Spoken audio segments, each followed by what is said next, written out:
जी हाँ, ये पटना जिला के मसौढ़ी प्रखंड है और मसौढ़ी प्रखंड के या पालीगंज मोड़ पर, जहाँ पर कर्पूरी मोड़ के नाम से जाना जाता है। अभी हमारे बीच में समता मूलक संग्राम दल के राष्ट्रीय अध्यक्ष मनोज कुमार भारती जी हैं और साथ ही साथ प्रदेश प्रवक्ता आदेश कुमार चतुर्वेदी जी हैं और बहुत सारे इनके कार्यकर्ता संजय भारती जी हैं। ये सारे लोग यहाँ पर आए हैं और आज इनका आक्रोश मार्च निकाला गया था। सर, सबसे पहले तो स्वागत है हमारे चैनल में। आप ये बताइए कि आक्रोश मार्च निकालने की ज़रूरत क्या पड़ गई? सबसे पहले बहुत बहुत धन्यवाद, जय भीम। आक्रोश मार्च इसलिए निकालनी पड़ी कि जब दलित के बेटी के साथ बलात्कार होता है तो सरकार की वेदना संवेदना मर जाती है और इस राज्य के, इस देश के जो अपने आप को शिक्षित और उच्चतम वर्ग कहलाते हैं उनकी भी चेतना से वेदना मर जाती है। आप देखे होंगे कि जब उच्च जाति के कथाकथित उच्च जाति के बेटी के साथ जब होता है, जैसे बंगाल में हुआ, तो पूरे देश में युवा नौजवान बुद्धिजीवी लगातार कैंडल मार्च और प्रदर्शन हो रही थी। जब निर्भया कांड हुई तो पूरे देश उसको बेटी घोषित करके लड़ रहा था, पर दलित की बेटी के साथ होता है तो सारे लोगों को लगता है कि ये अच्छा हुआ है, इसलिए वो लोग सब घर में लुक जाते हैं, ढुक जाते हैं। हमें इसीलिए आज समता मूलक संग्राम दल यहाँ आक्रोश मार्च निकली है। पहला कि मैं न्याय चाहता हूँ, दूसरा कि ये बुद्धिजीवी समाज को आईना दिखा रहा हूँ और यहाँ के सरकार के आईना दिखा रहा हूँ कि जाके कम से कम चुल्लू भर पानी में डूब मरो कि तुम न्याय प्रिय समाज होने का तगमा अपने आप को पहन के चलते हो और कहते हो कि हम बलात्कार जैसी घटना के खिलाफ है। नहीं, तुम अब तुम्हारी बेटी के साथ होती है तब तुम खिलाफ हो, दलित की बेटी के साथ होती है तब तुम खिलाफ नहीं हो। ये उनके चरित्र को हम लोग दिखाना चाहते हैं। एक दलित बेटी की हत्या, एक दलित बेटी के साथ बलात्कार हुआ है। बिहार में दलितों की पार्टियों की कमी नहीं है सर, और उसमें अपने आप को बहुत किस्मार खां जो है नेता भी हैं। आज जब वक्त आया है तो कोई नेता उस धरातल पर नहीं गया है और उस बेटी को न्याय दिलाने के लिए कोई आगे नहीं आया है सिवाय आपके। वैसे वैसे नेताओं के लिए क्या कहेंगे? देखिए, यहाँ दलित के पार्टी जो है जाति में बटा हुआ है, वो जब उनके जाति के साथ होगा तब जाएंगे और बलात्कारी को देख के जाएंगे कि अगर बलात्कारी भाजपा के समर्थक है तो भाजपा के दलित नेता नहीं जाएंगे, राजद के दलित नेता जाएंगे। और जब इधर के लोग बलात्कारी होंगे तब भाजपा के दलित नेता आएंगे।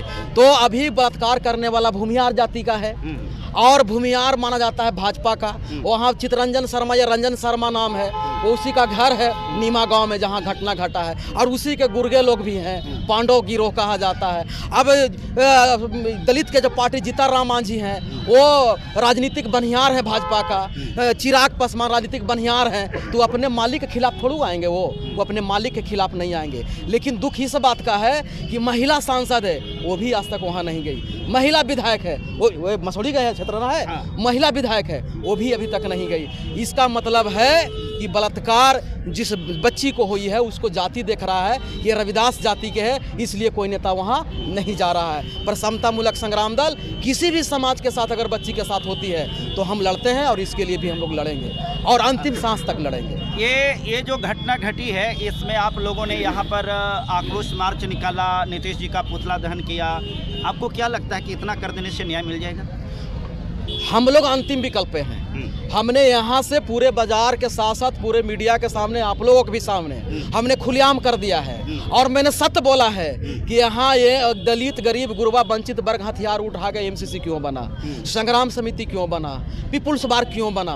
तो इसलिए बना कि जब उसको पर जघन्य अपराध होता है तो जाति के आधार पर न सरकार न समाज कोई संज्ञान नहीं लेती थी, इसलिए हथियार उठा के वो खुद न्याय करने लगा। अगर हमारी बात को सरकार नहीं सुनता है, ये बुद्धिजीवी समाज प्रतिष्ठित समाज नहीं सुनता है, तो अंतिम विकल्प है कि हम लोग भी हथियार उठाएंगे और न्याय खुद करेंगे। और जब हथियार उठा लेंगे तो मैं पुनः कह रहा हूं कि उसे मिनट भर में धूरी में मिला देंगे।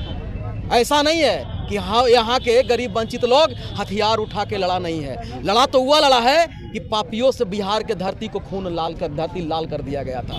फिर से होगा, फिर से होगा, फिर से लाल सलाम की नारा लगेगी। लेकिन सर, हथियार उठाना तो आखिर गैर संवैधानिक ही ना। जब सरकार ही गैर संवैधानिक हो तो उस सरकार को हटा के संविधान को स्थापित करना गैर संवैधानिक नहीं हो सकता। अगर हम गैर संवैधानिक हैं तो जोगी जी से जाकर पूछिए, उन्होंने कहा है कि एगो के मारोगे तो हम 10 को मारेंगे, उन्होंने भी कहा है। और हर जगह यही लोग कहता है कि अनुयायियों को एकदम मिट्टी में मिला देना चाहिए।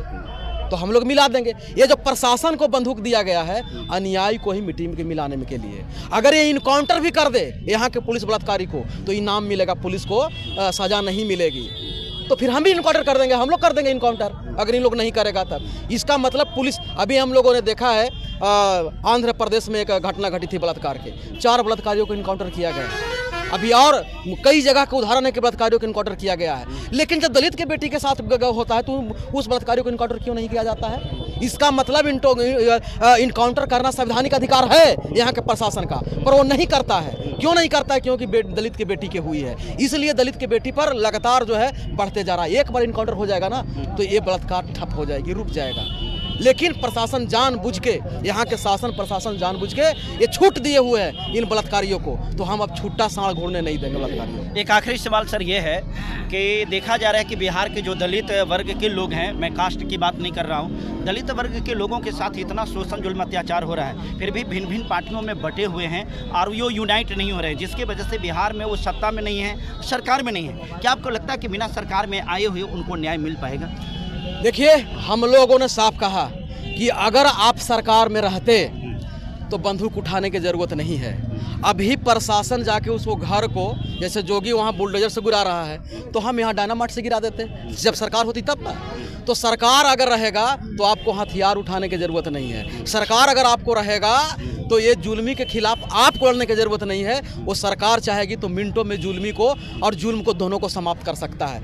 हम सरकार बनाने के लिए लड़ रहे हैं। अभी आपने जो सवाल किया कि यहाँ के दलित पार्टियाँ एक नहीं है, इसलिए नहीं है कि उन लोग जो है ना, उन लोग की राजनीति है MP विधायक बनना, चमचागिरी करना। शासक बनने की लड़ाई नहीं है। समता मूलक संग्राम दल अब शासक बनने की लड़ाई लड़ रही है। अब यहाँ दलित समाज एक होगा। जब शासक बनने की लड़ाई हम लोग लड़ेंगे और शासक बनेंगे, और जब शासक बनेंगे तो बलात्कारियों का नेस्त नाबूद करेंगे, उनके घर को ध्वस्त करेंगे, उनके सीने पर गोली चलाएंगे। सरकार बनेंगे तब। और अगर सरकार नहीं बने और हमारी बेटी बहू पर अगर इस तरह के नहीं रुकेगी बलात्कार और बलात्कारियों को अगर सजा नहीं मिला तो फिर हथियार उठाएंगे, डंके के चोट पर उठाएंगे। हथियार उठाएंगे, एकदम उठाएंगे, एकदम आखिरी विकल्प, एकदम आखिरी विकल्प। हमारी इज्जत नहीं बचेगी।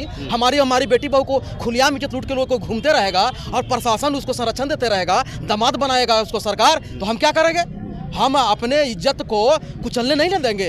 हम अपने, ये संवैधानिक अधिकार है कि आपको मान सम्मान, मनोधन, धरती और इज्जत, प्रतिष्ठा और जान के बचाने के लिए आप किसी को हत्या कर सकते हैं, उसको रोक सकते हैं, तो हम हत्या करेंगे।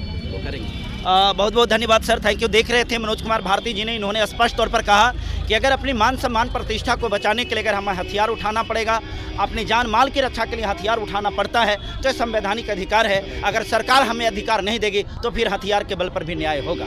बहुत बहुत धन्यवाद।